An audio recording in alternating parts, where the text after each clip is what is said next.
Olá, amigos do Papo N1, sejam muito bem-vindos, muito boa noite a todos.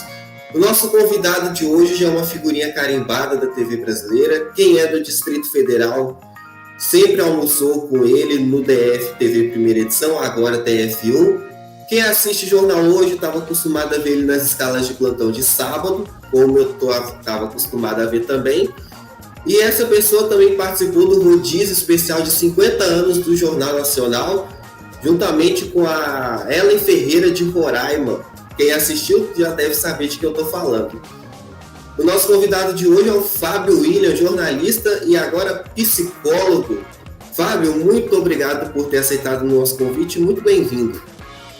Oi, Pedro, pessoal do N1, satisfação imensa estar aqui, muito obrigado pelo convite, é um prazer muito grande estar aqui com você aí, com o pessoal que te acompanha, e é com muita felicidade e alegria que eu estou aqui também para bater esse papo contigo aí, vamos passar momentos bacanas juntos aí agora.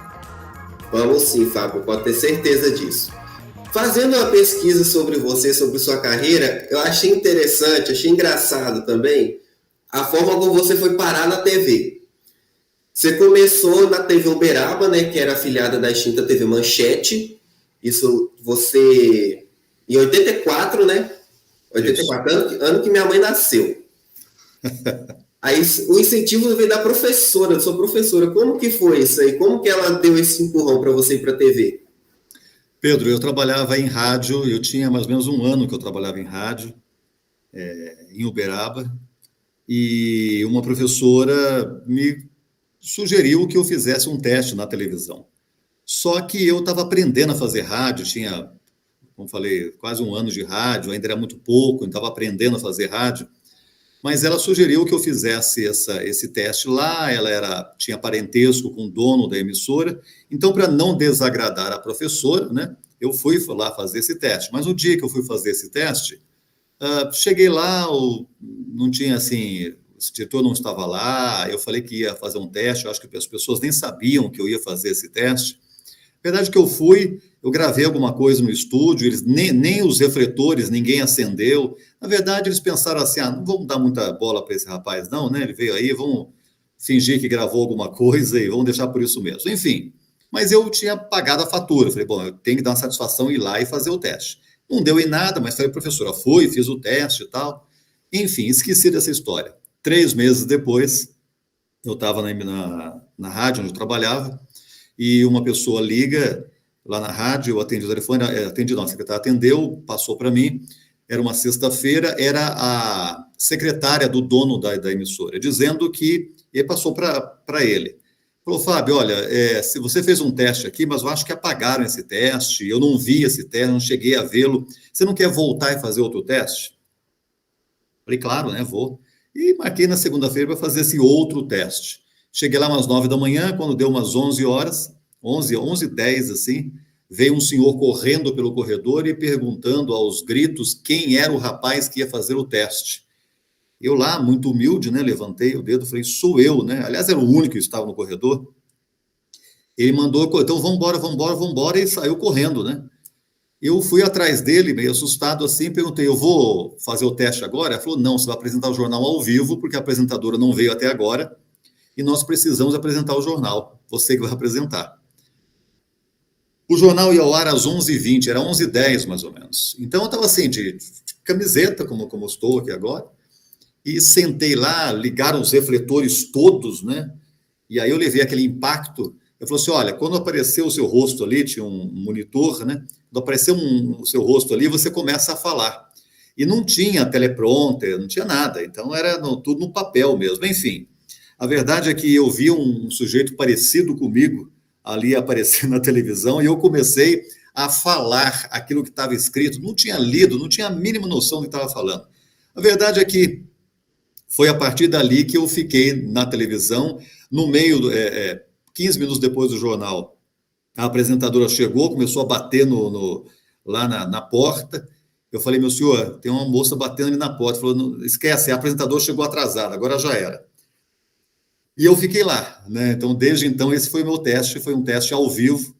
Foi algo tão, assim, fora de padrão que se não fosse comigo, eu teria dificuldade em acreditar. Mas foi desse jeito o meu teste ao vivo na TV. Não, fugindo totalmente dos padrões esperados para um teste, né? É uma Completamente. coisa, é aquele negócio, se não tiver registro, ninguém é aquele negócio. Eu não acredito. O problema é que o difícil foi encontrar minha alma depois que saiu do corpo naquele momento e eu demorei muito para encontrar a alma depois, mas foi desse jeito. A famosa frase, né? Morri, mas passo bem. Exato. É isso aí. Você ficou 3 anos, né, na TV Uberaba quando você decidiu ir para Brasília, né, durante suas férias. Eu me formei, aí quando eu me formei, Nesse meio tempo você se formou, verdade. eu era estudante de jornalismo ainda. Quando eu entrei no rádio, eu era estudante, continuei como estudante na TV. E aí, quando me formei, pensei, bom, eu quero ir para um lugar maior, quero aprender mais, eu quero desenvolver. E aí eu resolvi, como eu sou de São Paulo, eu sou paulistano, mas eu morava em Minas, meus pais são de Minas, eu não queria voltar para São Paulo, uma cidade muito grande, então pensei, bom, mas qual que seria a minha alternativa? Eu pensei em Brasília. Bom, Brasília é onde, em vez de estar o prefeito, o governador, está o presidente da República. Eu quero entrevistar presidente, entrevistar ministros. E aí eu resolvi vir para Brasília tentar a vida aqui com a cara e a coragem, né? Sem nenhuma indicação, sem nada. Percorri um monte de emissoras, enfim. Minhas férias estavam quase acabando e eu não tinha acontecido nada, não tinha conseguido absolutamente nada. Mas aí soube que faltando uma semana para terminar minhas férias, eu voltar a trabalhar, tinha que voltar para Uberaba, eu soube de uma rádio que estava em caráter experimental, que estava a ser inaugurada aqui. E eu fui lá fazer o teste nessa rádio. Não acho que fui bem, radioatividade. Atividade FM. Isso, Atividade FM. E eu fiz o teste na rádio, felizmente, com a ajuda divina, consegui passar no teste, fiquei na rádio, e aí que começou tudo, né? Então, aí foi que eu consegui ficar aqui em Brasília. Eu morava na casa de uma prima, né, um casal de primos, que muito gentilmente me acolheu aqui em Brasília, e eu pude ficar na casa deles até me firmar, enfim. E aí foi. Sim, muito bacana. Aí depois da Atividade FM, você também atuou na TV Apoio, né? Que era uma emissora do sistema UHF e também na TV Record. Eu trabalhei na TV Apoio durante alguns anos. A gente fazia o jornal local que em determinado período começou a ser retransmitido pela TV Nacional. Então, a gente fazia o jornal local da TV Apoio, que é o sistema OHF, e durante um período a TV Nacional também começou a retransmitir esse jornal. E quando eu estava trabalhando, e nesse período sempre trabalhando em rádio e em TV, e quando eu estava trabalhando lá na TV Apoio, eu trabalhava na TV Apoio e trabalhava também na Rádio Globo FM nessa época. Quando eu estava na Globo FM trabalhando nessa emissora UHF, e veio um convite da TV Record, porque um cinegrafista amigo meu tinha ido na Record, levado uma fita dele para ele poder trabalhar na Record, e nessa fita tinha uma matéria minha. E aí o diretor estava precisando lá de repórter, ele resolveu me chamar. E como naquele tempo, a TV Record e a Globo FM funcionavam na torre de TV, ali embaixo na torre de TV. Então, nós éramos vizinhos, quase assim. Então, foi só eu sair de uma porta e entrar na outra para conversar com o diretor e acabou dando certo. Também teve um problema lá, mas, enfim, acabei que eu fiquei. Sim, aí em 96 você recebeu o convite do Marcelo Neto, né, diretor de jornalismo de Brasília, para integrar a equipe da recém-criada Globo News, né? Aí conta como é que foi um pouquinho dessa experiência, porque eu lendo aqui na pesquisa que eu fiz para você, foi um período um pouco difícil, né? Porque era uma equipe mais limitada, equipamentos limitados também. Aí como que foi fazer parte da Globo News como repórter e apresentador de Jornal das 10? Foi muito desafiador e foi um momento de muito aprendizado, porque era um sistema novo em que ninguém sabia fazer ainda a Globo News, né? Estava começando. Alice Maria, que era a diretora da Globo News, então a Alice Maria começou a contratar muitos jovens jornalistas, né? Justamente que ainda não tinha os vícios da grande rede, da grande imprensa, porque ia se fazer um sistema novo, que era um jornal 24 horas, uma emissora de jornalismo 24 horas, um jeito de fazer jornalismo diferente, que era praticamente jornal ao vivo o tempo todo, e a gente ficou durante bons meses fazendo o jornal internamente. Nós fazíamos como se a emissora estivesse no ar normalmente, mas ela só era transmitida para dentro lá da sala da diretoria da Globo. Na linguagem jornalística, o famoso piloto, né? Exatamente. Então, era um grande piloto, porque a gente trabalhava o tempo todo como se estivesse realmente no ar, né, até que a emissora finalmente entrou no ar em caráter definitivo. Mas, mesmo assim, foram muitos problemas. Então, era muito comum o sinal cair, ou então, por exemplo, tinha coisas curiosas. Eu me lembro que uma vez eu fui entrar ao vivo com o ministro, era o ministro da administração na época, me fugiu o nome dele aqui. A gente estava numa sala do ministério, era uma sala grande, uma mesa muito grande, e toda a imprensa estava assim para entrevistar o ministro e mostrar uma sala onde as pessoas estavam fazendo um atendimento, muitas pessoas sentadas atendendo ao telefone, e o ministro queria mostrar isso. E nós entramos ao vivo para mostrar essa sala, mostrar esse trabalho, que eu não me lembro exatamente o que é mais, e eu ia entrevistar o ministro. Eu combinei com ele. Então, eu estou aqui, né? Falei, ministro, o senhor fica aqui a 5 passos de mim, o senhor fica aqui como se estivesse olhando aqui o trabalho. Eu vou fazer uma abertura aqui quando o apresentador me chamar, e eu venho e entrevisto o senhor. Tudo combinado, beleza. E aí você não tinha retorno de vídeo, nada disso, é tudo no vai, né? Naquela altura, é tudo no vai. Então, quando me chamaram, eu fiz todo aquele preâmbulo. Quando eu virei assim para ir conversar, vamos agora conversar com o ministro. Quando eu virei conversar com o ministro, cadê o ministro? O ministro tinha dado a volta em torno da mesa, estava lá no fundo, era uma mesa muito grande.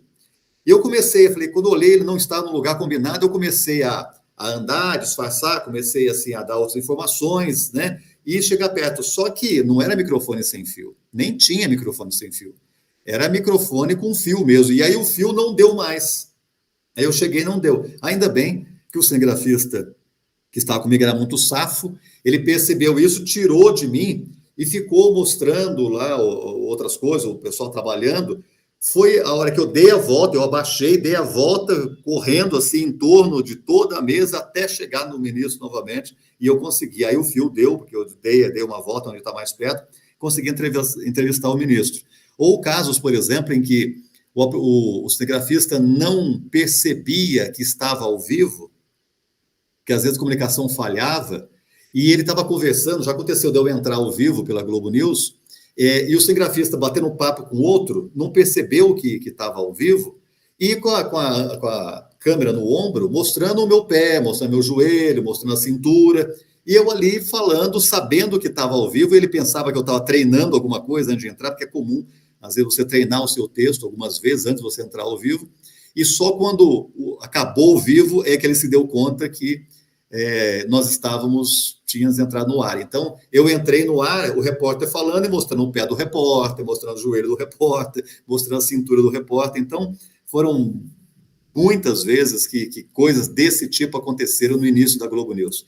Mas foi um aprendizado muito grande, foi uma experiência muito interessante. Não, e Globo News que revelou você, revelou Maria Beltrão, Cristiane Pelágio, Eduardo Grilo, André Trigueiro, que foi o primeiro apresentador do Jornal das 10. Exatamente. A estreia do Jornal das 10 foi uma catástrofe, tem no YouTube, que nada entrava, matéria nenhuma entrava. Exatamente, tudo que a gente chamava não dava certo, eu chamava e não dava certo, deu vontade, falei assim, gente, eu vou embora, amanhã eu volto para Isso é porque tínhamos ficado, sabe aquela máxima do futebol, que treino é treino, jogo é jogo? Então nós treinamos meses fazer aquilo lá, fazia todos os dias, e no dia da estreia do Jornal das 10 foi uma catástrofe geral. Foi pior do que o 7-1 no Brasil e Alemanha. Foi. Por aí, foi mesmo. Aí, nesse período que você ficou aí treinando na Globo News, você fez reportagem para o DFTV também, né? Sim, aí na época a gente fazia esses pilotos para a Globo News, que não entrava ainda, e eu comecei a fazer matéria também para o DFTV. Sim, e você também, você falou daí das dificuldades aí com a Globo News, na sua entrevista para o Memória Globo, você fala, né, que nesse meio tempo aí que surgiu o jornalista multifunção, né, que era apresentador, repórter, editor, algumas matérias você gravava já pré-editadas, você fazia a narração e o cinegrafista fazia o plano sequência, porque a edição era um pouco limitada. Como é que foi esse tempo aí, nesses primeiros meses de Globo News? Eu tive muita sorte na minha carreira, porque eu comecei na TV Uberaba, afiliada à Rede Manchete, como você falou. Quando eu comecei, naquela época, a emissora tinha poucos recursos, então a gente era obrigado. Então, lá na TV Uberaba, naquela época, nós estamos falando isso de quase 40 anos, né? Isso é 38, 37, 38 anos, é muito tempo. Então, naquele tempo, eu era o apresentador, eu era o repórter, eu era o redator, eu era o editor, eu era o chefe de reportagem. Então, a emissora era muito modesta, então eu fui obrigado a fazer tudo. Isso foi muito útil para mim na Globo News. Isso me ajudou bastante. Por quê? Porque já não era uma novidade eu fazer muita coisa. Ainda assim, é diferente, já é em Brasília, numa estrutura, embora a Globo News tenha começado numa estrutura, foi tudo muito mais difícil, mas é Globo, né? É do padrão Globo, da emissora Globo, então é uma diferença abismal, obviamente. Mas o fato de ter que transitar, eu tenho que fazer muitas vezes o plano sequência. Então, a gente já fazia pré-editado. Então, quando o repórter ia para a rua, então não é que eu poderia escrever, o cinegrafista fazer as imagens e tal. Como não ia dar tempo e nem teria editor para editar isso a tempo de ir para o Jornal das 10, a gente já bolava o texto, o cinegrafista já ia fazendo a imagem dele, eu já ia narrando aquilo. Então, chegava na emissora, era fácil, não tinha que pegar o texto, botar a imagem, não. Ele só colava, vamos dizer assim, aquele plano sequência, só colava, era muito mais fácil. Então, como eu tinha essa experiência lá da Manchete, né, que eu tinha que me virar e fazer um monte de coisa, isso serviu e muito para dar conta de fazer nesse início da Globo News. Então, aquilo acabou sendo aprimorado ali. Isso é muito bom porque a gente ali pegou uma experiência muito grande dentro do telejornalismo. Então, todas as áreas eu já trabalhei, como produtor, como repórter, como apresentador, âncora, como editor de texto, como pauteiro, que a gente falava na época, hoje não usa mais esse termo. Então, assim, isso possibilitou você ter aí um leque de experiência, que isso foi muito útil ao longo dos anos. Sim, e no ano seguinte, a estreia da Globo News, 97, já teve um dos casos, logo no seu começo da Globo, que teve repercussão internacional, que foi o caso dos 5 jovens que atearam fogo no índio Galdino Pataxó, e numa parada de ônibus. E para você, como que foi cobrir esse assunto? Porque foi um caso que manchou a imagem do Brasil, era um indígena, né? Então, o Brasil que tem uma forte questão indígena, a gente está vendo isso sendo debatido agora, no atual governo, mas como que foi fazer essa cobertura lá em 97? O jornalismo, ele é uma profissão que te dá a possibilidade de vivenciar coisas que raríssimas pessoas têm oportunidade. Então, a gente é colocado frente a frente com pessoas, todos os tipos de pessoas, todos os tipos de acontecimentos, uns muito bons, outros muito ruins, outros catastróficos, outros absurdos, como esse, de extrema violência. E foi realmente muito, muito chocante, porque nós fomos descobrindo aos poucos o que tinha acontecido, né? E quando você vai descobrindo como é que as coisas se desenrolaram, como é que foi feito, e algum detalhe aqui, outro ali, você vai tomando ciência, então, da brutalidade que foi aquilo, né? Porque, independentemente de todas as questões que são pertinentes, em se falar em relação à etnia, em relação a direitos humanos, em relação a tudo que está aí, antes disso tudo, está um ser humano sendo queimado. O ser humano sendo queimado.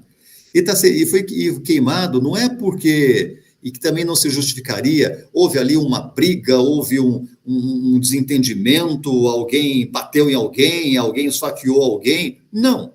A pessoa, do nada, você olha e tem uma ideia. Poxa, não estamos fazendo nada, vamos colocar fogo em alguém? Quer dizer, isso tudo foi muito, muito chocante, né? Então, é esse momento em que o jornalista fica cara a cara com o que também há de pior do ser humano.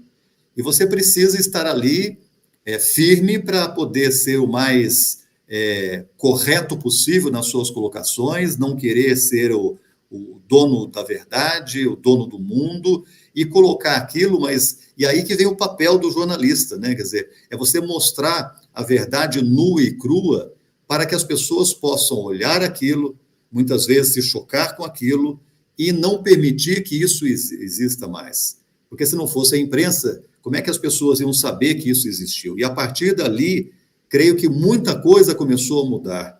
Começou a ter visibilidade, né? Aquelas pessoas que estavam ali, no caso, ele estava dormindo ali no banco, porque ele chegou tarde na pensão onde ficava, e no W3 tinha muitas pensões ali, e a maioria das pensões abrigava indígenas que vinham, às vezes, se consultar, ou vinham alguma questão da FUNAI, então a FUNAI colocava os índios ali.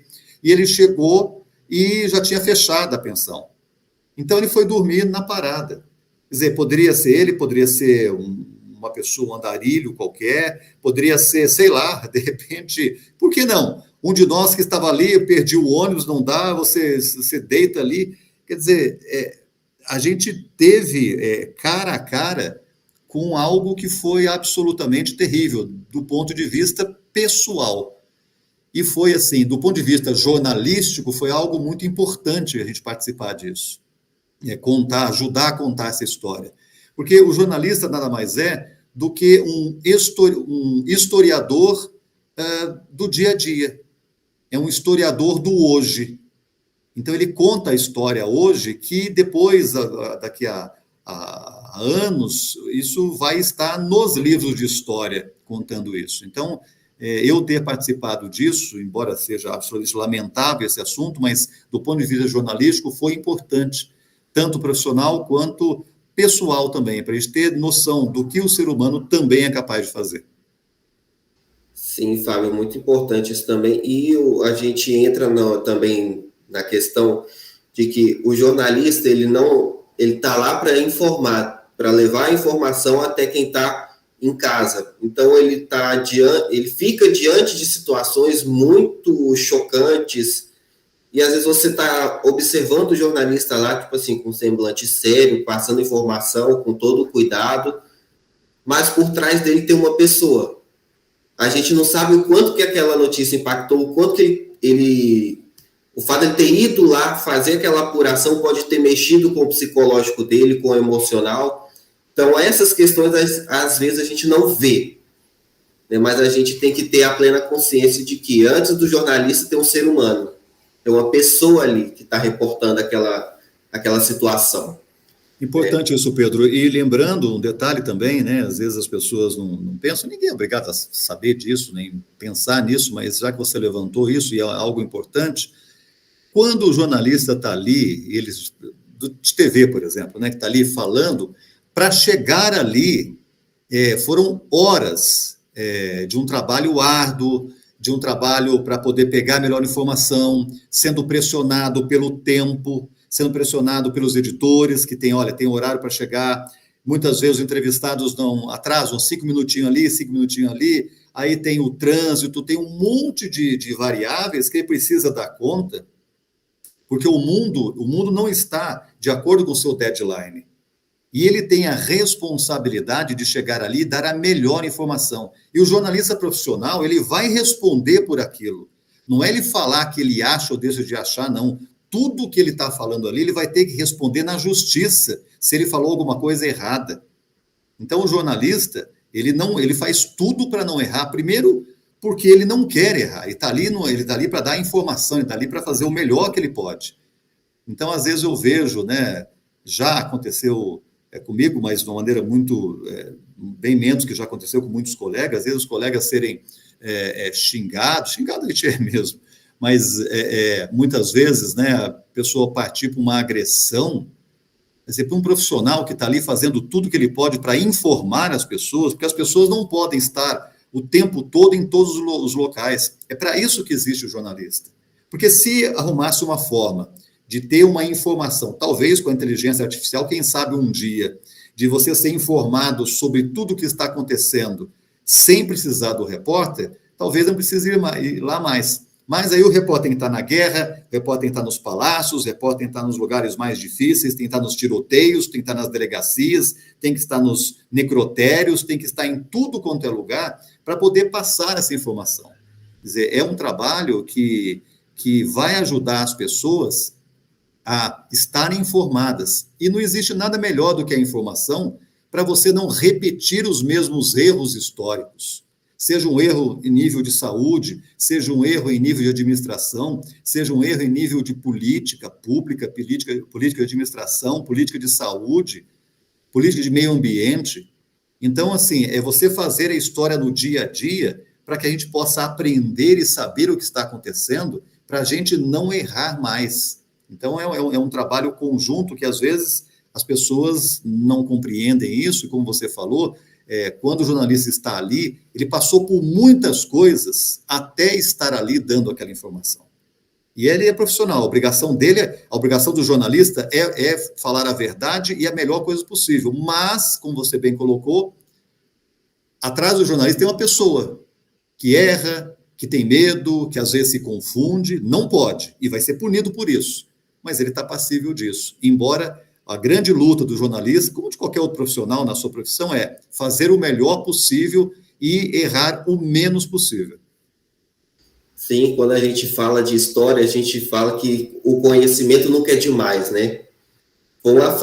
Agora eu não me recordo quem me disse isso, mas é uma frase que eu levo para a vida. Quem não conhece a história está fadado a repeti-la. No caso, cometer os mesmos erros do passado. A falta de conhecimento nos traz essa possibilidade de errar novamente, né? Então, por isso que o jornalismo, quanto mais conhecimento a gente tem, melhor. Que a gente consegue mudar o nosso futuro e também o nosso presente. Porque alguém lá no passado se deu o trabalho de ir atrás de informação, de conhecimento, para que hoje a gente já não cometesse os mesmos erros de antes, e hoje para que a gente também, no nosso futuro, não cometa os mesmos erros de agora. Exatamente. Aí vamos lá, falando mais um pouquinho da sua carreira. 98, passou a integrar a equipe do Jornal da Globo e do Bom Dia Brasil, né? Agora já indo para o Congresso Nacional, né? Que foi passar a cobrir política, né? Como que foi essa experiência aí, de você agora batendo ponto no Congresso, entrevistando ministro, entrevistando parlamentar, como que foi? Aí é um novo desafio, por quê? Como eu fazia Jornal da Globo e Bom Dia Brasil, o Jornal da Globo é um jornal que vem depois do Jornal Hoje, depois do Jornal Nacional, então a pessoa muitas vezes assistiu o Jornal Hoje, assistiu ao Jornal Nacional e a notícia é a mesma. Às vezes até o Jornal Hoje pegou o início, o Bom Dia Brasil, ele coloca o que pode acontecer no dia, o Jornal Hoje fala, está acontecendo isso no dia, o Jornal Nacional já aconteceu muitas coisas nesse dia, talvez terminou, talvez não terminou, e o Jornal da Globo e o Bom Dia Brasil vão fazer o embrulho final. E o desafio era esse, como tornar uma reportagem que depois de todo um dia de acontecimento, e você tem outros meios de comunicação, sites, tudo dizendo o que já tinha acontecido, como você atrair o telespectador a prestar atenção na sua reportagem. Porque o grande desafio da televisão é esse, porque você não assiste televisão como no cinema, que eu estou sentado aqui diante da tela e vou ter toda a minha atenção dirigida. A pessoa está assistindo televisão, aí tá menino brincando, cachorro latindo, fazendo alguma coisa, outra. Então, você tem que fazer de uma forma que você chame a atenção do telespectador para que ele preste atenção na sua matéria. Eu sempre conversando assim com jovens jornalistas, eu sempre disse isso, olha, a coisa mais difícil que eu, Fábio, acho, numa reportagem de TV, e é o grande desafio, quando eu sento para fazer uma matéria, como que eu abro essa matéria e como é que eu fecho essa matéria. Como eu abro a matéria é aquilo que vai fazer a pessoa, com vários outros sinais, com várias coisas chamando a atenção dela, ela virar a atenção para a tela e ficar prestando atenção no que você está falando. E como terminar a matéria, porque é isso que vai fazer ela comentar depois. Então, a gente, na época, que cobrindo política, você está no Congresso Nacional, o Congresso Nacional é sempre o mesmo lugar, normalmente as mesmas pessoas, falando de um assunto invariavelmente chato. Que as pessoas, a maioria das pessoas, ou não querem saber, ou não entendem, ou não estão interessadas em saber. Então, o desafio era tornar isso o mais palatável possível. Então, eu lançava a mão, por exemplo, sei lá, se eu estava no Congresso e estava chegando no Congresso e tinha ia ter uma nuvem muito escura sobre o Congresso, eu já pedi ao cinegrafista, faça uma imagem do Congresso e você sobe e mostra a nuvem escura. Para eu começar a matéria dizendo assim, o clima foi um dia de um clima muito pesado no Congresso Nacional. Para depois entrar na questão política. Se tinha, por exemplo, um passarinho voando lá dentro do Salão Verde, eu filmava aquele passarinho e bolava alguma coisa que pudesse iniciar uma matéria dizendo, olha, a oposição voou para tudo quanto é lado, mas não teve jeito. O governo conseguiu aprovar a matéria X, Y, Z. Então, era o que a gente tentava fazer para poder trazer a matéria o mais palatável possível, porque gerar uma matéria, primeiro, que era um assunto sempre pesado, política, sempre pesado, muitas vezes as pessoas não se interessam, muitas vezes as imagens são as mesmas, os personagens são os mesmos, mas a notícia é muito importante.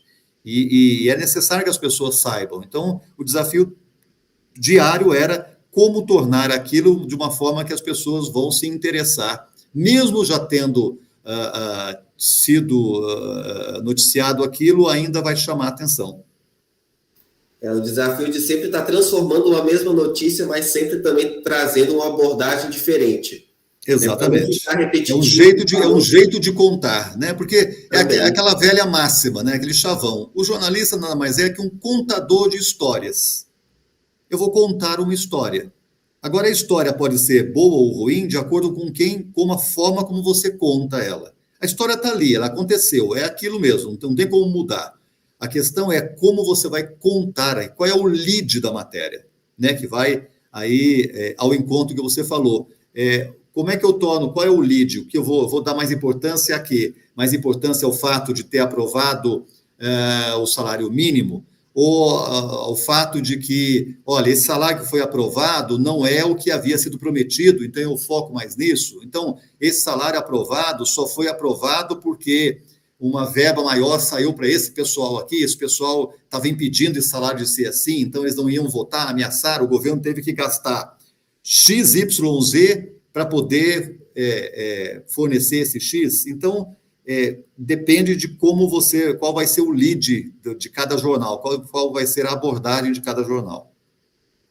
Sim, aí nessas coberturas e nessas andanças pela Praça dos Três Poderes, né, cobrindo a política nacional, foi onde você conseguiu emplacar sua primeira matéria do Jornal Nacional, que foi uma reunião do PT liderada pelo José Dirceu, em Brasília. Foi num sábado isso. Como que foi fazer essa matéria que foi a sua primeira no Jornal Nacional, o jornal de maior credibilidade e audiência do país?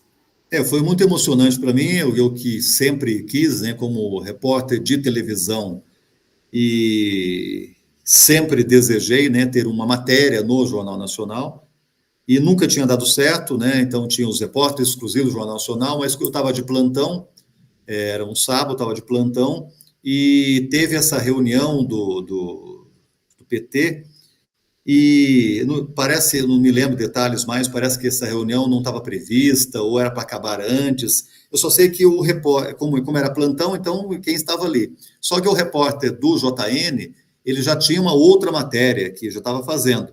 E aí eu fui fazer essa matéria. Então, para mim, foi para qualquer outra pessoa, foi uma matéria simples, normal, sem uma reunião de um partido, nada extraordinário. Mas para aí vai aquilo que você falou, né? Atrás daquele jornalista tem uma pessoa. Aí tinha todo aquele estudante de jornalismo, aquele ideal, aquela vontade de fazer, aquele sonho, tudo aquilo, né, que foi muito motivador. Então, foi algo muito bacana.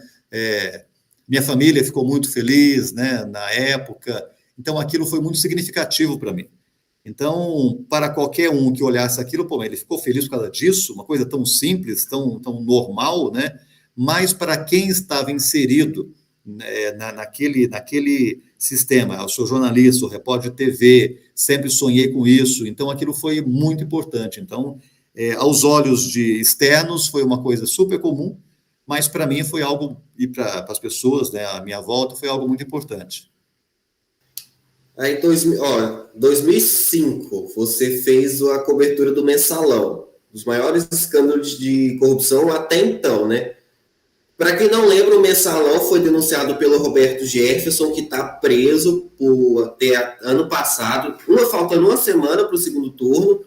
Ele atirou em policiais federais, né? Ele foi preso, está sendo formalmente acusado por tentativa de homicídio, porque um dos disparos atingiu o banco da viatura. Só para vocês lembrarem quem é Roberto Jefferson.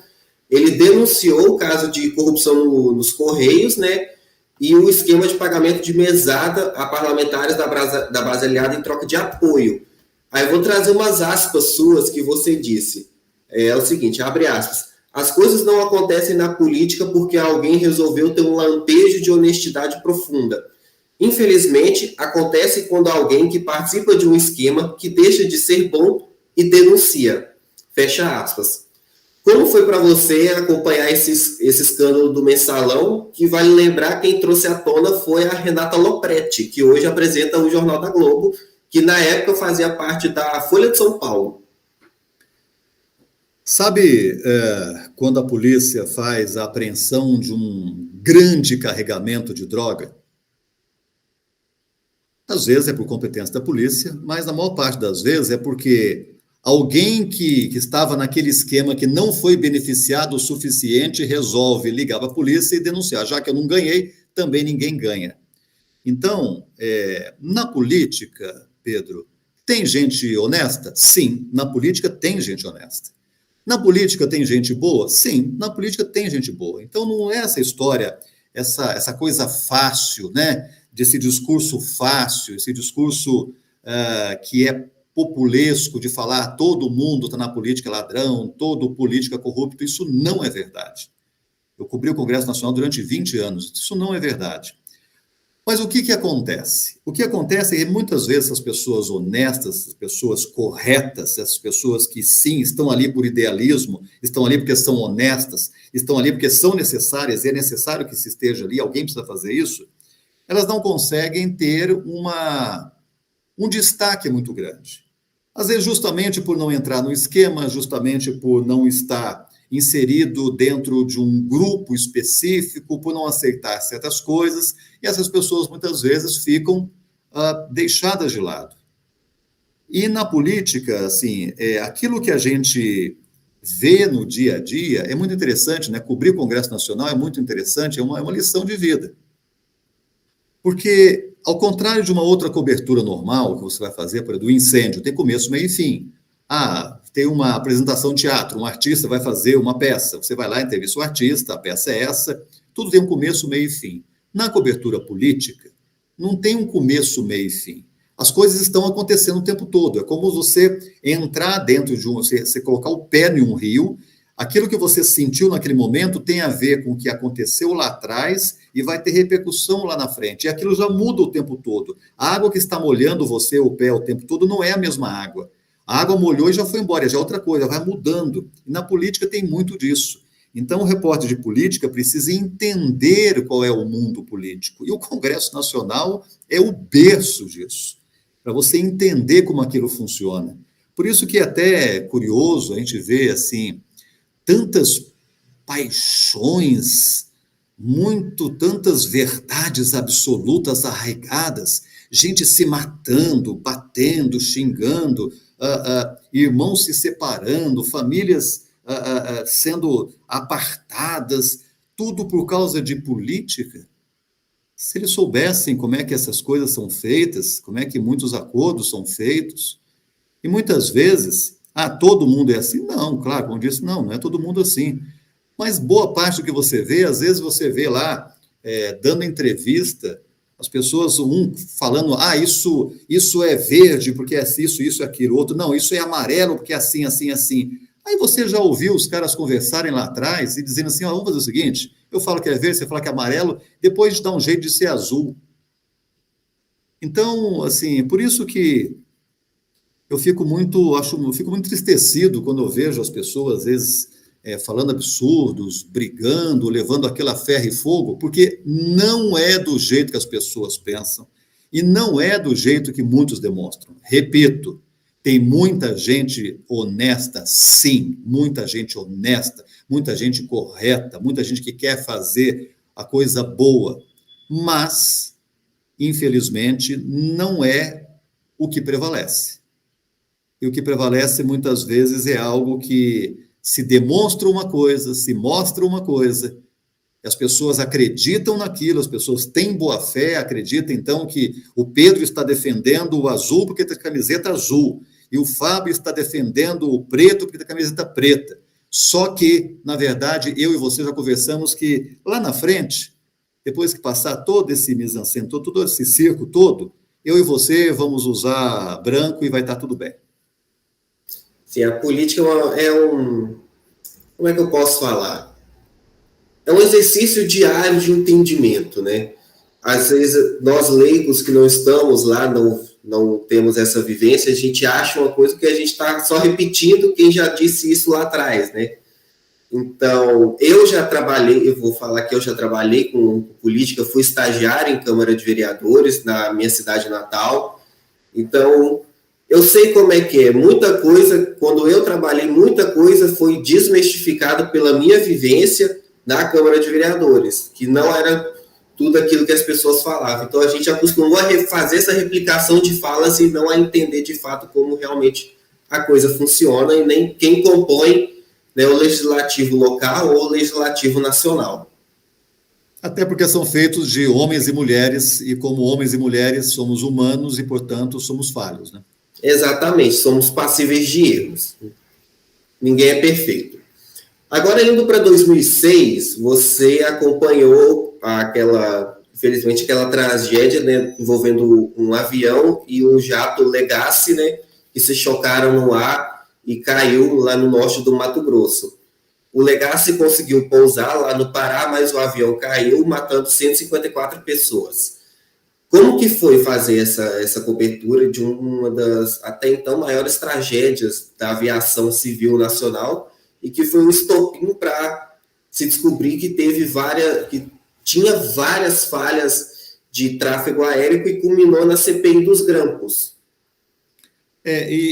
Mas além da tragédia em si, além de tudo que envolve a cobertura de uma tragédia, né, como essa, né, o que chamou a atenção nesse caso, viu, Pedro, foi uma coisa curiosa, porque quando tivemos a notícia, estávamos lá na redação, quando tivemos a notícia de que o avião tinha caído, aí se começou, aí foi aquilo que a gente chama do barata voa, né? A redação inteira enlouquecida para poder saber se era verdade, o que era, se realmente é um avião, se é um avião de grande porte, em que condições isso aconteceu, se tinha pessoa viva ou não.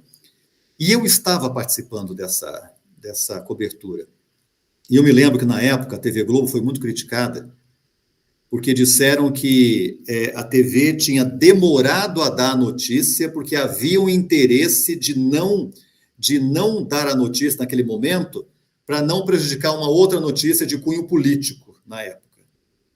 Então, a emissora foi acusada de ter segurado essa informação para que pudesse repercutir a questão política para depois dar. Coisa nenhuma, eu estava lá. Nós não demos outras emissoras deram o acidente e um detalhe. Teve emissora que chegou a dizer que tinha sobrevivente. Não teve nenhum sobrevivente. A informação ia chegando, eles iam colocando no ar. E nós tivemos responsabilidade de só colocar no ar quando nós tínhamos absoluta certeza do que íamos falar. Então, assim, quem sou eu para... se não era antes, imagina agora, que nem na emissora estou mais, para falar pela emissora. Mas eu falo por mim, como jornalista, que na época era da emissora. Então, quando acusaram a emissora de ter segurado a informação, mentira. É porque tinha uma responsabilidade muito grande. Imagina você estar na sua casa e você ouvir uma emissora como a TV Globo falar, olha, caiu um avião e você tem um parente lá, e se isso não foi verdade, se tem um ataque cardíaco, olha a responsabilidade. Então, e essa era na época, não poderia ser diferente, a orientação da direção, assim, só vamos colocar, mesmo outras emissoras já falando que tinha caído, que tinha morrido não sei o quê, até falando que já tinha sobrevivente sido avistado, a gente estava ainda levantando isso, mas a ordem era, só quando tivermos absoluta convicção que nós vamos dizer que caiu. E depois nós vamos atrás do que realmente aconteceu, os detalhes do que aconteceu. Então, eu estava lá, foi uma cobertura dificílima, uma pressão muito grande, uma pressão para você dar a notícia, uma pressão para você confirmar a notícia, e aí fica toda aquela questão, assim, você vai atrás, o tempo passando, cada segundo nesse horário, nesse momento é muito importante, você tinha que dar a informação, mas você tinha que ter absoluta certeza do que você estava falando. E nesse momento é muito difícil você ter a certeza. No momento em que tivemos a certeza, foi ao ar, em atraso em relação às outras, e acabou tendo essa acusação, falou-se muito nisso na época, teve interesse político, não segurou a informação de um avião, não, segurou porque eram responsáveis, segurou porque não tinha a irresponsabilidade de dizer alguma coisa que pudesse não ser verdade. Porque imagina você estar na sua casa e receber a informação que um avião onde está alguém querido seu caiu, você tem um ataque cardíaco, mas não, foi mentira, a emissora se confundiu. Aí já era. Então, assim, o que marcou bastante nessa tragédia, claro, além de toda a tragédia que é em si, foi esse detalhe.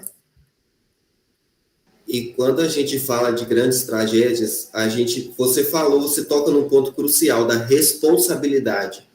A gente está noticiando uma tragédia, mas a gente também está lidando com parentes das vítimas, parentes de quem está lá, que infelizmente perdeu a vida, né? Então, a gente tem que ter esse trabalho ao fazer essa apuração das informações, né? Você falou, não sobreviveu ninguém. Então, esse trabalho das outras emissoras de não terem se dado o trabalho, de terem se permitido fazer essa apuração, culminou nisso aí. Tem vídeo, tem sobreviventes. Não, perdão, corrigindo a nossa informação, não sobreviveu ninguém. Só que nisso aí já soltava, o estrago já estava feito. Então, até provar o dito pelo não dito, já foi.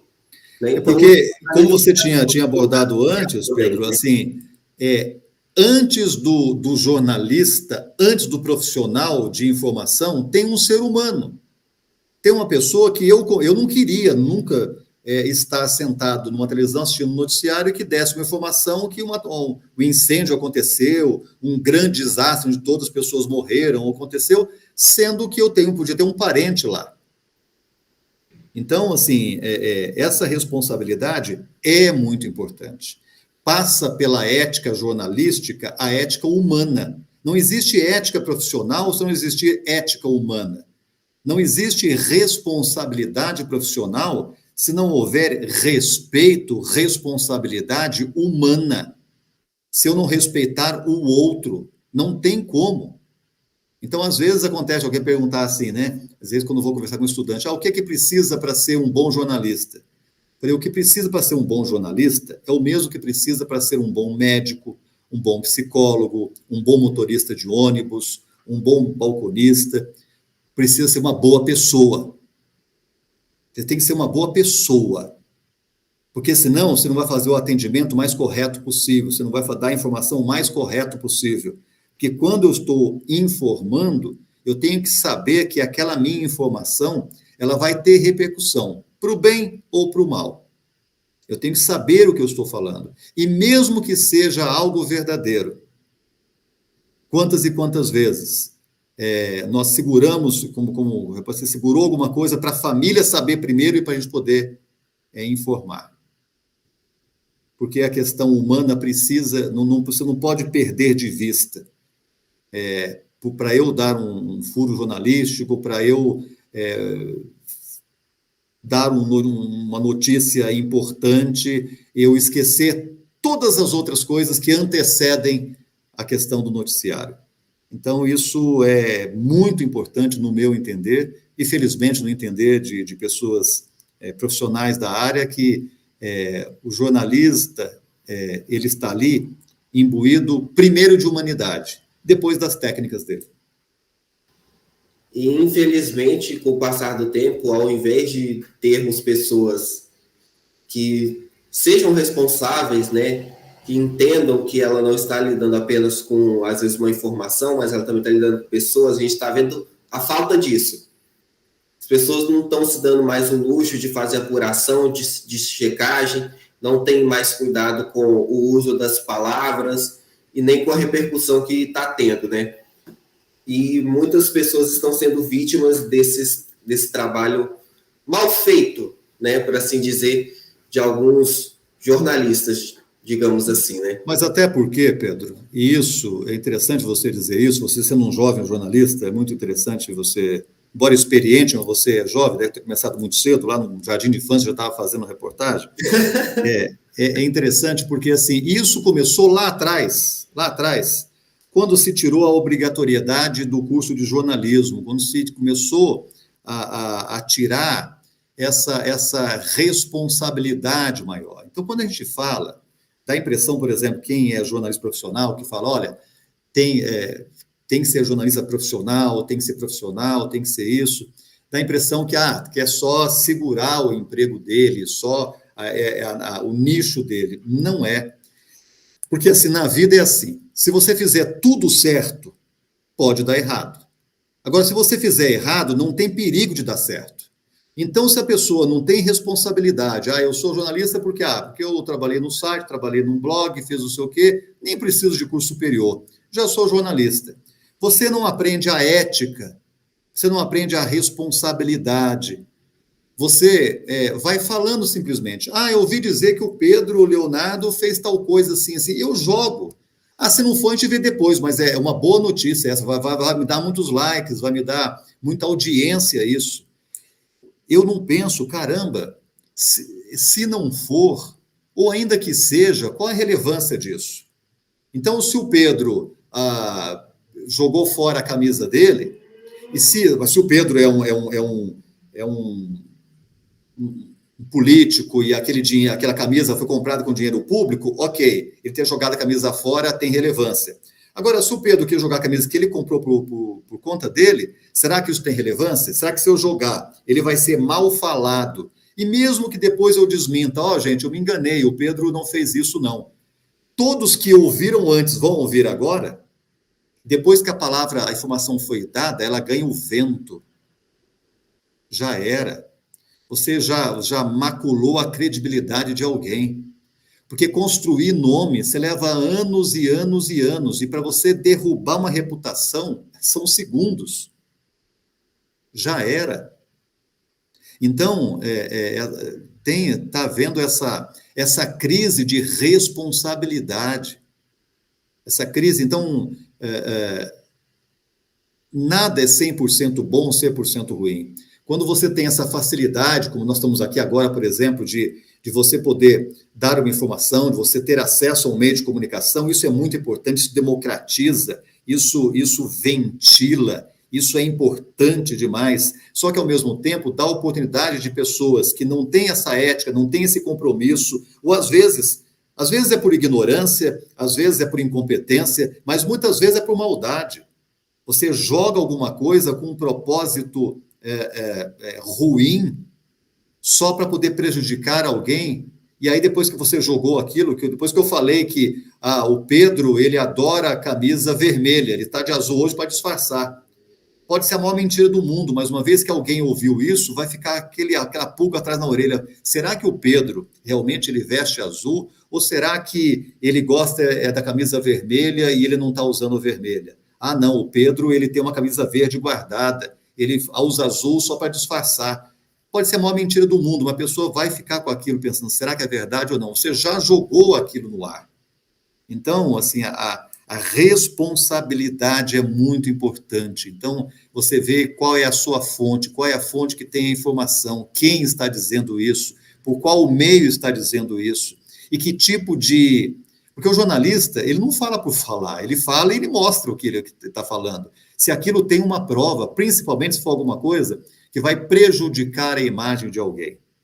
Porque é muito fácil eu dizer que isso é certo ou é errado. Difícil eu mostrar, eu provar. Muitas vezes, o jornalista profissional, ele fala tudo o que ele sabe? Não, a gente sabe muito mais do que fala. Por quê? Justamente pela responsabilidade.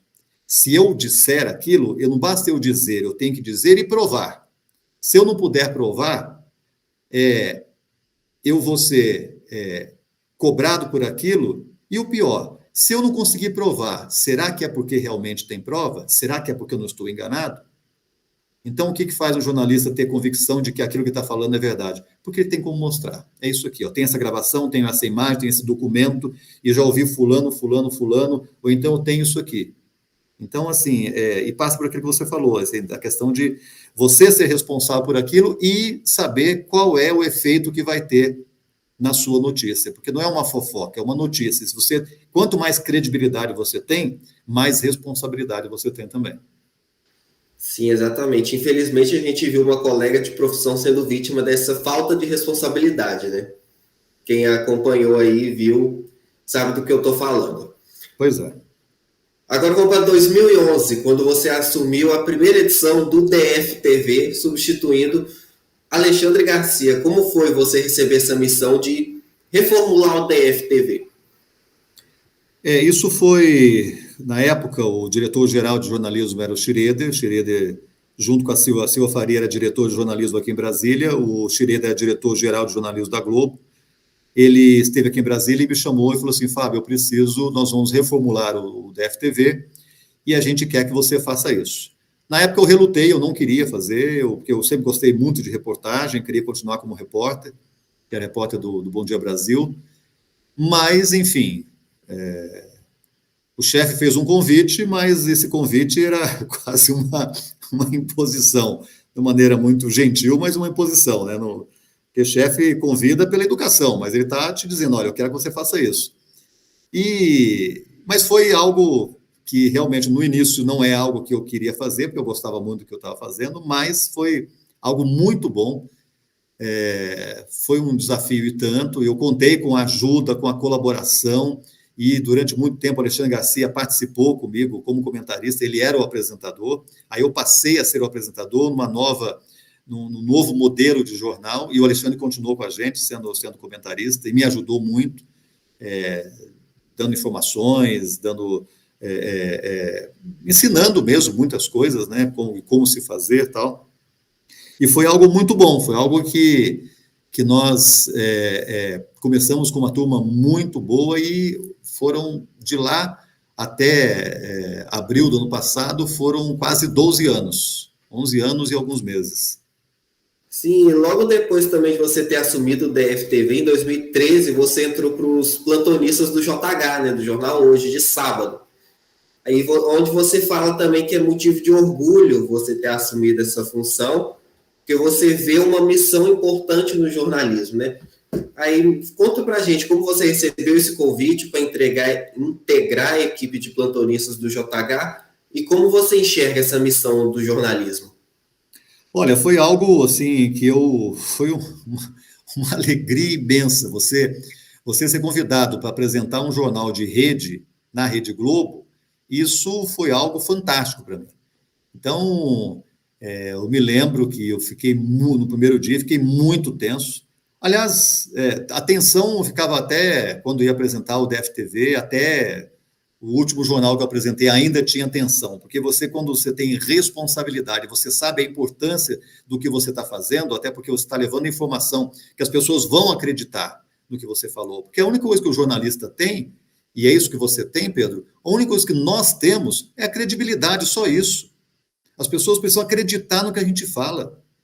Então, eu brinco o seguinte, o jornalista, ele não pode ser só 100% honesto. Ele tem que ser 120% honesto, no mínimo. Ele tem que exagerar. Por quê? Porque a única coisa que a gente tem é a credibilidade. As pessoas podem concordar ou não com o que a gente fala. Aí é uma outra coisa. Mas tem que olhar para... Bom, o Pedro falou isso, o Fábio falou isso, ele acredita naquilo. Não é que ele falou é verdade absoluta. Claro que não. Óbvio que não. Mas a pessoa tem que olhar e falar, olha, eu sei que o Fábio está falando aqui porque ele acredita naquilo. Eu não concordo, mas eu o respeito. Sempre eu disse isso para jovens jornalistas. Você não precisa que ninguém goste de você, mas você precisa fazer com que respeitem você. E para respeitar você, você tem que respeitar o outro. Isso vale para a vida, não é só no jornalismo. Para que eu seja respeitado, eu preciso respeitar. Então, se o outro gostar de mim, melhor, que bom, é tudo que a gente quer. Tudo que o ser humano quer na vida é ser amado. Então, a gente quer muito que gostem da gente. Mas gostar ou não, aí não está na nossa alçada. Agora, respeitar vai ter que respeitar. E por que vai ter que respeitar? Não é porque eu vou obrigar o outro a me respeitar a partir dele. Eu faço o outro me respeitar a partir de mim. Então, você pode concordar ou não. Bom, se o Fábio falou aquilo, ele tem base no que ele está falando. Ele não falou do nada. Ele falou com base em algo que ele acredita, com base em algo que ele está mostrando.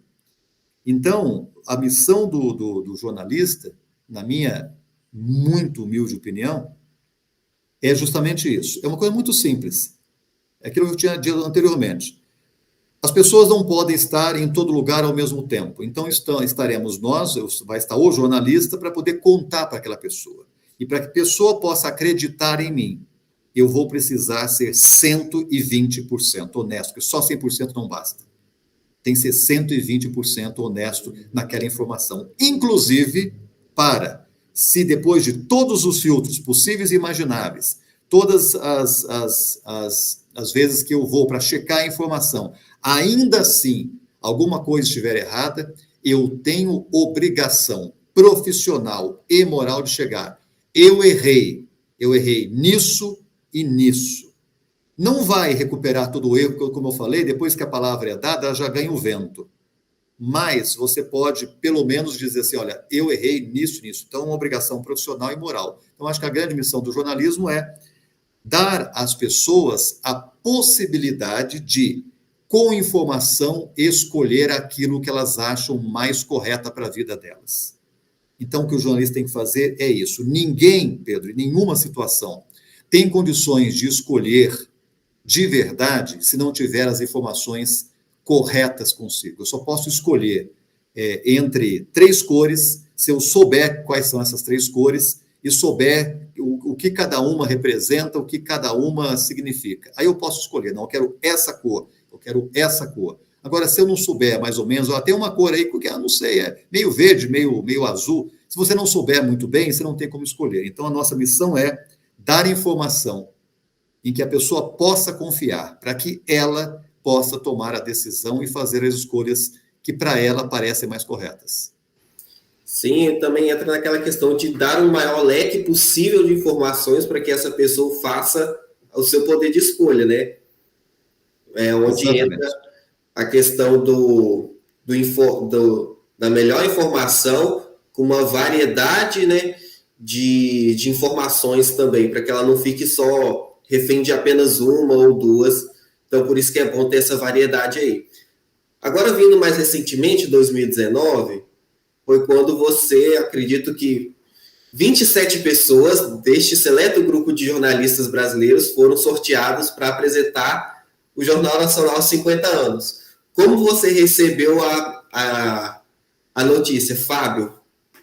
Você foi sorteado, o bom e velho sorteio que o William Bonner fez, né? E saiu o seu nome lá. Como você recebeu essa notícia e como que foi o dia da apresentação? Como eu falei anteriormente, você se apresentou junto com a Ellen Ferreira, representante de Roraima.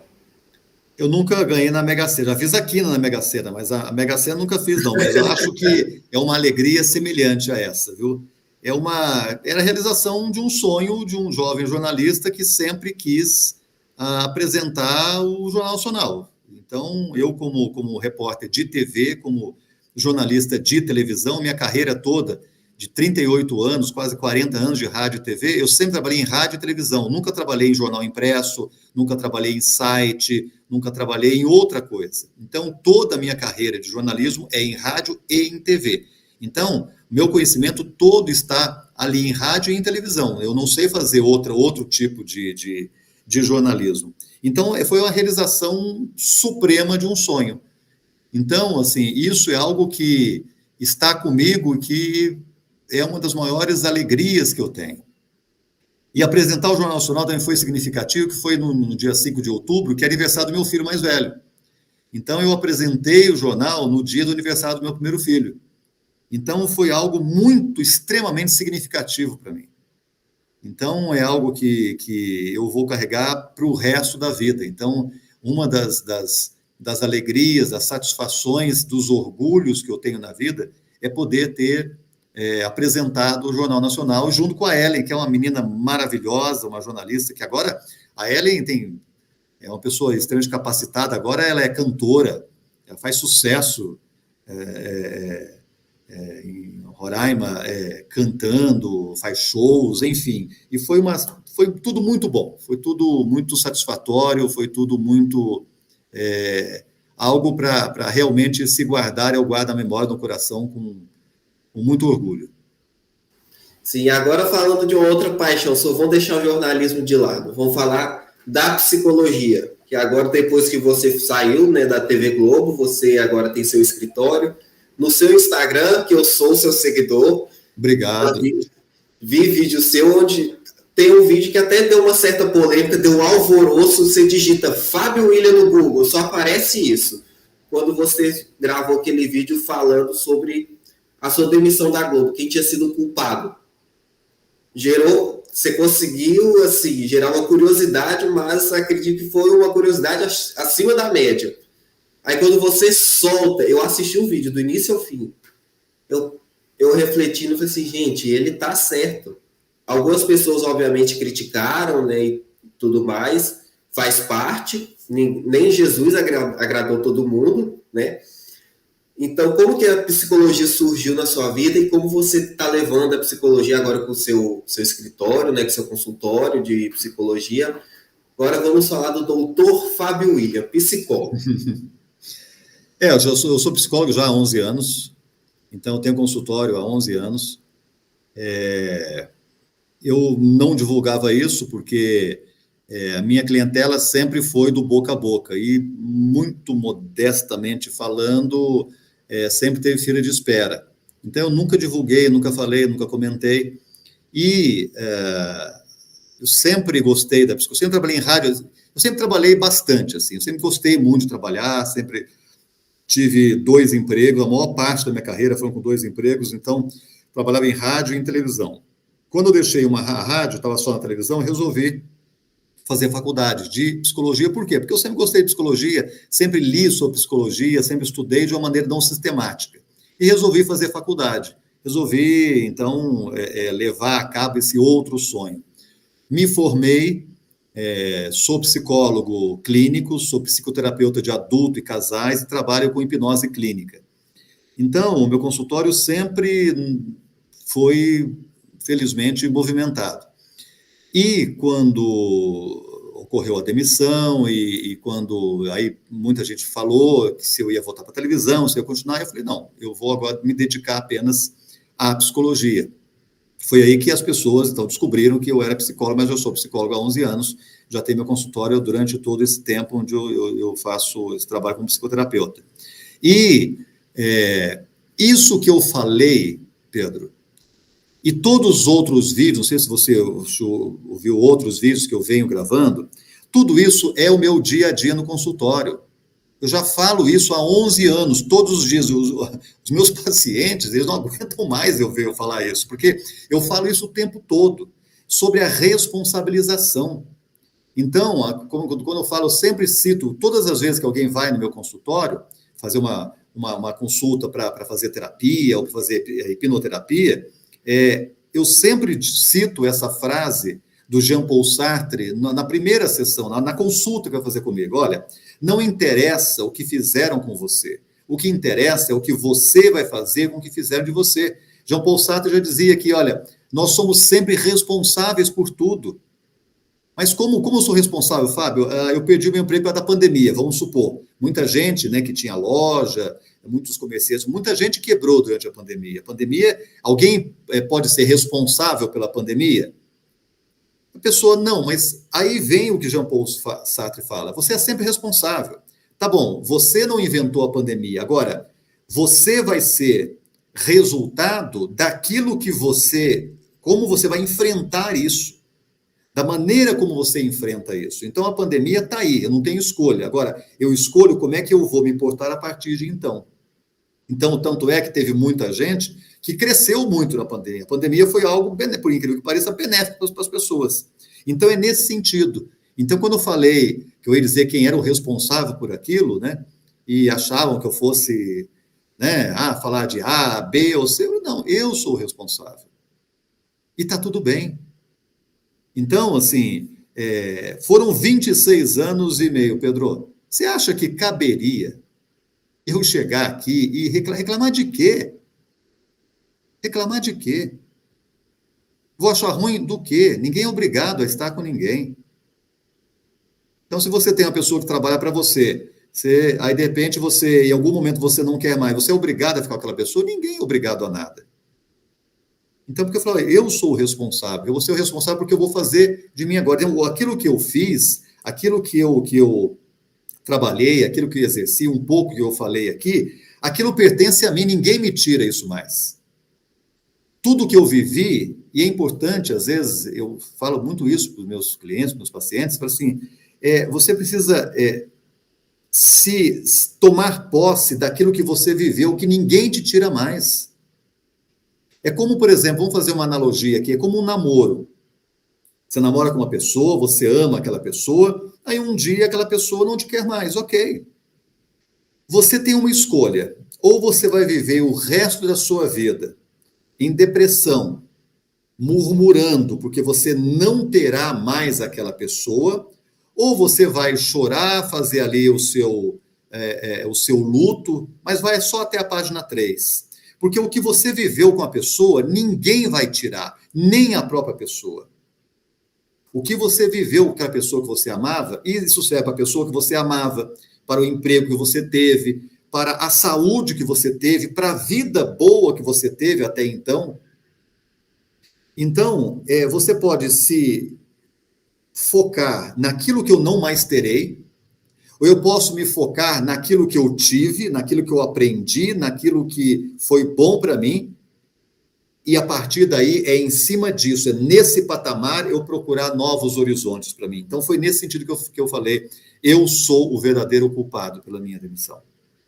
Porque eu fiz essa trajetória, saí de uma maneira muito bacana, tenho amigos sensacionais, pessoas incríveis, você entende? Que ainda anteontem me fizeram uma homenagem, fizeram vários vídeos gravados para mim. Então, assim, isso que vale. Então, assim, é a gente se focar naquilo que vale a pena.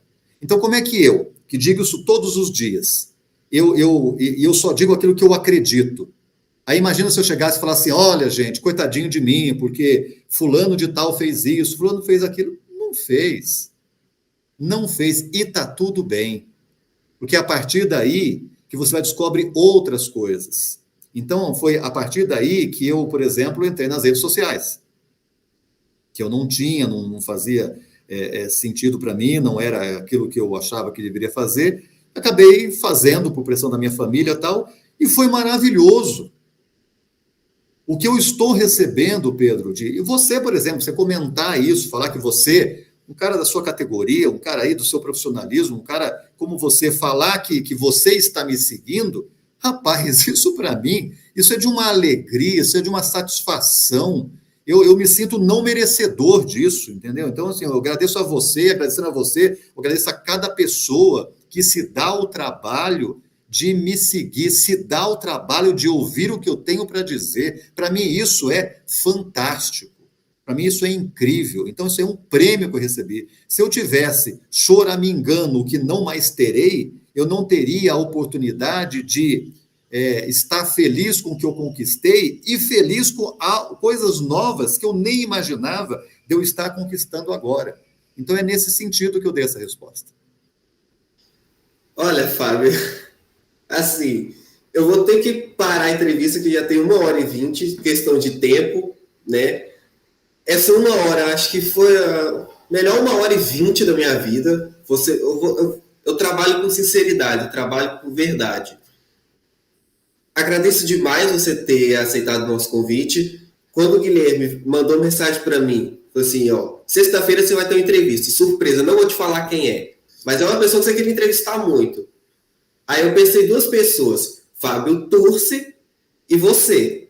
Aí ele se acertou, é o Fábio Willian. Eu falei assim, gente, eu estava no meu trabalho quando ele mandou mensagem. Eu disse, não, ele não aceitou, não. Foi, assim, uma alegria ter te recebido aqui, uma alegria ter ouvido essas palavras de você. Não sei se eu sou merecedor disso tudo. Estou só começando, tenho só 20 anos.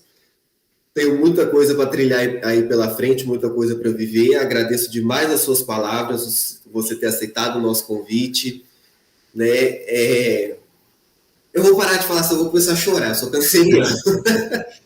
Pedro, eu que tenho a agradecer a você, obrigado ao Guilherme, foi super gentil no convite.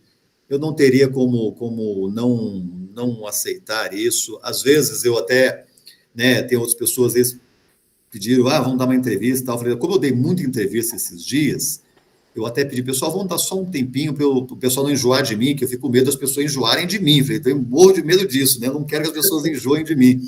Mas tenho o maior prazer de falar, fico extremamente lisonjeado por ter sido chamado. Então, assim, um cara, como eu falei, como o Pedro. Então, o Pedro está me seguindo, um jovem com essa capacidade, com essa coragem de já ter o espaço dele, já começar a exercer a profissão dele. Então, isso para mim, para um velho jornalista, né? Então, isso para mim, um velho psicólogo, eu ter isso, para mim, é muito importante. Então, muito obrigado, Pedro, obrigado ao Guilherme, obrigado a vocês do N1, obrigado a você que está assistindo nesse momento, muito obrigado, você que está ouvindo agora um pedacinho, você que ouviu um terço, você que ouviu tudo, meu muito obrigado de coração. Se você quiser fazer como o Pedro, né, achar que deve me seguir, eu vou agradecer muito, é o @Fábio Willian Real, com 2 L's, M de Maracanã, @Fábio Willian Real, estou no TikTok também, no Instagram. Então, Pedro, muito obrigado, parabéns, você é um excelente entrevistador,